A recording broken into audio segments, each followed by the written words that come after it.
Taming the Passive Voice, Revising for Clarity and Conciseness. Hello everyone, and welcome back to our series on mastering the English language.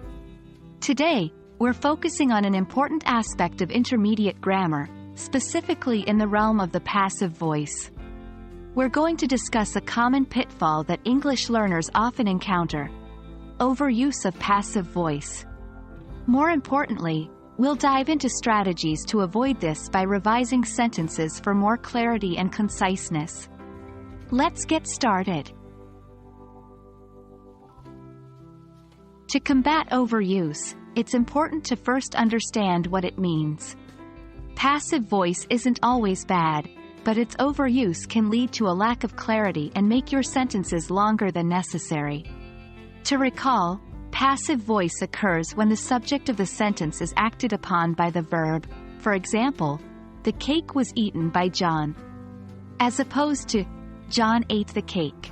Now, imagine a paragraph full of such sentences. It can feel roundabout and even confusing at times. That's what we want to avoid. The first step to revise your sentences is spotting the passive voice.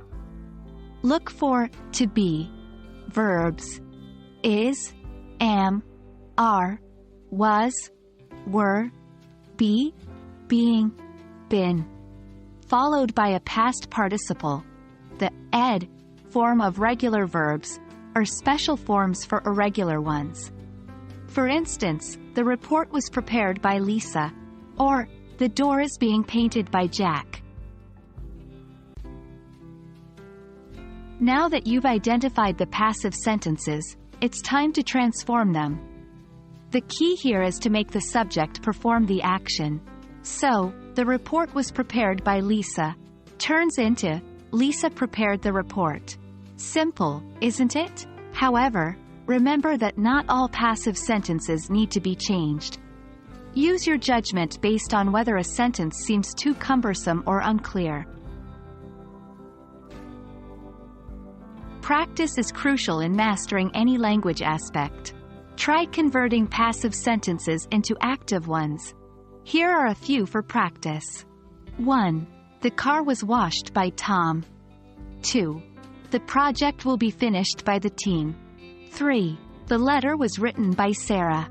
Try to revise them and check your answers below. 1. Tom washed the car. 2. The team will finish the project. 3. Sarah wrote the letter.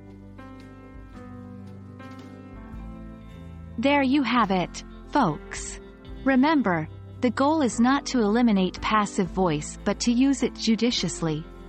Overuse can lead to unclear and long-winded sentences. So, start spotting and revising, and you'll soon have a firmer grasp on creating clear and concise English sentences.